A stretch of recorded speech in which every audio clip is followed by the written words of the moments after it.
Effectivement, il y avait une faille. Le vendeur essayait de me vendre un immeuble qui ne lui appartenait même pas. Bonjour à tous et bienvenue dans cette nouvelle vidéo dans laquelle on va parler aujourd'hui de la plus grosse erreur que font les investisseurs immobiliers débutants, puisque c'est une erreur qui va leur tuer leur rentabilité locative. Alors moi, il faut savoir que j'ai signé mon premier gros projet il y a environ 2 semaines et je l'ai raconté à pas mal d'amis. Je vous ferai une vidéo YouTube par la suite. Et quand je leur raconte ça, ils me disent « Mais Antoine, comment t'as fait pour trouver un projet immobilier comme ça ?» Moi, j'arrête pas de me balader sur les sites comme Le Bon Coin, Se Loger, PAP, et je trouve jamais rien. Moi, je leur réponds « Mais t'es pas patient, ça marche pas comme ça. Quand tu te lances dans l'investissement immobilier, il faut être patient. Tu te dis pas « Allez, je me lance, dans 2 mois, il faut que j'ai trouvé un bien, peu importe les critères. » Non, ça marche pas comme ça. Quand tu trouves le bien, c'est après des mois de recherche parfois. Moi, ça fait 1 an que j'ai commencé à chercher ce projet et c'est seulement au bout d'1 an que j'ai trouvé le projet. Donc en fait, il faut savoir qu'il faut définir vos critères de recherche. Donc par exemple, un immeuble de rapport. Donc pour ceux qui ne connaissent pas, c'est une maison divisée en plusieurs appartements.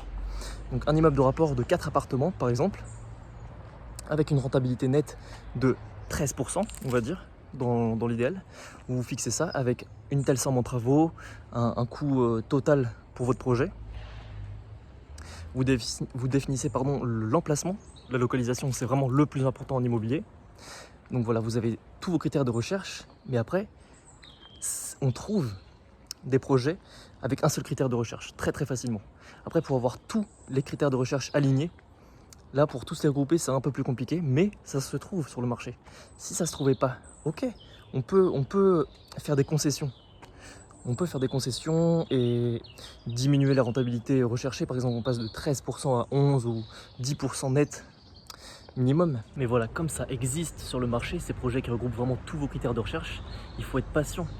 Il faut être patient, attendre qu'un projet regroupe tous les critères et ne pas faire de concessions, surtout au niveau de la rentabilité, au niveau de l'emplacement, puisque c'est vraiment le plus important, l'emplacement. Si vous décidez d'acheter à Amiens et que tout d'un coup vous trouvez une affaire magique à Vierzon, dans n'importe quelle ville, à Béziers, je sais pas, dans une autre ville plus intéressante, et que vous faites des concessions, vous définissez votre emplacement idéal, l'emplacement numéro 1, etc. Vous faites votre petite étude, vous faites appel à votre réseau d'agents immobiliers et vous êtes patient, tout simplement.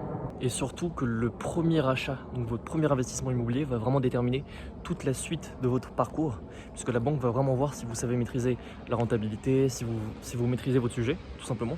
Donc vraiment, le premier achat, ça va être le plus important, on ne dira jamais assez. Je vois des gens qui se précipitent, qui font 2-3 visites et qui font une offre. Non, non, non, non. Vous n'avez pas encore assez d'expérience pour déterminer quelle est la bonne affaire. Moi, j'ai réussi à la déterminer en un clin d'œil au bout d'1 an, après 40 visites, après énormément d'échecs.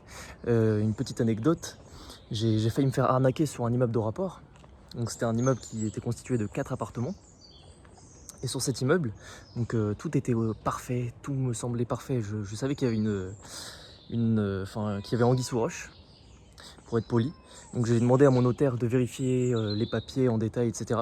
Et effectivement, il y avait une faille. Le vendeur essayait de me vendre un immeuble qui ne lui appartenait même pas. À partir de quand tu décides de faire ça? Le bien était en fait sous hypothèque, donc la banque avait confisqué l'immeuble au mec qui était parti à Bora Bora ou je sais plus quoi, et il essayait de me vendre un immeuble. Donc je sais pas trop à quoi ça lui aurait servi, puisque de toute façon au niveau du compromis ça aurait bloqué, puisque l'immeuble lui appartient pas. Et voilà, il y a des arnaques partout, il faut vraiment vous méfier. En immobilier, les sommes engagées sont tellement importantes qu'il faut vraiment faire attention à tous les détails. Et du coup, voilà, essayez de ne pas faire de concessions, surtout au niveau de la rentabilité. Donc si vous cherchez du 13% net, attendez de trouver un bien qui fait du 13% net. Ne vous rabattez pas sur un 10% net par exemple. Et bien sûr, le fait de prendre votre temps dans le choix de votre premier investissement immobilier, ça va être très important, puisque vous allez apprendre vraiment tout le processus d'achat, de l'offre contresignée, du compromis, de l'acte final, du choix des artisans. Il faut vraiment prendre votre temps, surtout pour les artisans, parce qu'il y a énormément d'arnaques. J'ai des amis qui se sont fait arnaquer, ils ont versé les 30% d'acompte, donc les 20% d'acompte qui représentaient plutôt 30 000 €, et l'artisan a disparu, il a fermé la société, enfin ils se sont fait arnaquer. Donc voilà, il faut vraiment prendre le temps de faire venir plein d'artisans, de faire plein de devis, de les comparer. Il ne faut pas toujours prendre le moins cher, vaut mieux viser le juste milieu en général. Et voilà, il faut vraiment Retenir qu'il faut prendre son temps, et même si ça prend un an, bah ça prendra un an, mais au moins vous aurez une première belle opération, et la banque pourra vous suivre par la suite, et vous irez beaucoup plus vite en prenant votre temps au début. En plus, en partant sur un mauvais investissement pour commencer, vous allez passer à côté de toutes les bonnes affaires qui vont arriver par la suite dans vos mails. Si vous avez, en fait, je vous conseille de vraiment vous faire une routine recherche de biens sur le Bon Coin ou sur les différents sites spécialisés en immobilier. Vous paramétrez les alertes immobilières qui correspondent exactement au détail près au bien que vous recherchez. Comme ça, vous ne perdez pas votre temps le matin, le soir quand vous recherchez dans vos mails. Et une fois que vous avez cette routine en place, bah voilà, ça va aller beaucoup plus vite. Vous allez voir que et uniquement que les biens qui regroupent vraiment tous vos critères. Et donc voilà, vous allez aller beaucoup plus vite, faire une belle opération et surtout que vous ne passerez pas à côté des futures belles opérations puisque vous pourrez continuer à emprunter, votre banquier vous fera confiance pour la suite des opérations.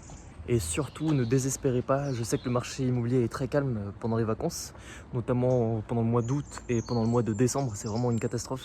Ça me rend fou des fois, tellement qu'il n'y a rien sur le marché, mais à la fois c'est bon signe, enfin c'est pas bon signe, mais en fait il va y avoir moins de concurrence à ces périodes-là de l'année, du coup moins de visites, et forcément si vous faites des visites, vous allez pouvoir vous positionner et avoir plus facilement les bonnes affaires tout simplement. Donc bien évidemment, vous l'aurez compris, la plus grosse erreur des investisseurs immobiliers débutants, ça va être l'impatience. L'impatience, ça va tuer la rentabilité de beaucoup de monde. Et surtout en ce moment, il faut vraiment être patient, bien étudier au niveau des DPE notamment, puisque l'État met énormément de restrictions en place. Donc il faut vraiment faire attention aux travaux qui vont être liés à l'amélioration de vos DPE. Il faut faire venir plusieurs artisans, comparer les devis et être sûr de ne pas vous faire arnaquer. Donc moi je vous conseille une petite technique. Si vous avez choisi un projet dans une ville, vous allez sur Facebook, dans les groupes de la ville, et vous demandez si les gens connaissent des artisans de confiance. Et moi c'est une des méthodes qui m'a fait trouver un des artisans vraiment au top, j'ai rien à regretter. Donc voilà, c'est un petit hack, les groupes Facebook de la ville, vous demandez des retours d'expérience des gens, et en général quand des clients sont satisfaits en masse, c'est que l'artisan fait bien son boulot, donc il n'y a rien à craindre. Donc les amis, prenez votre temps, s'il vous plaît. Pour les premiers investissements immobiliers, c'est vraiment vital. Et surtout, vu les sommes engagées en immobilier, on ne peut pas se permettre de faire n'importe quoi. Donc voilà, ne soyez pas impatients. Voilà ce que je voulais vous dire concernant l'impatience dans l'investissement immobilier. Donc voilà, n'hésitez pas si vous avez d'autres exemples, d'autres anecdotes de gens qui se sont fait piéger par leur impatience en immobilier. Il y en a énormément, plus qu'on ne le pense. Donc voilà, c'était tout ce que j'avais à vous dire pour cette vidéo les amis. Désolé pour la luminosité qui commence à être catastrophique, j'avais pas le choix, c'était le petit moment qui me restait pour vous la tourner. Du coup on se retrouve très vite dans la nouvelle vidéo, c'était Antoine, ciao.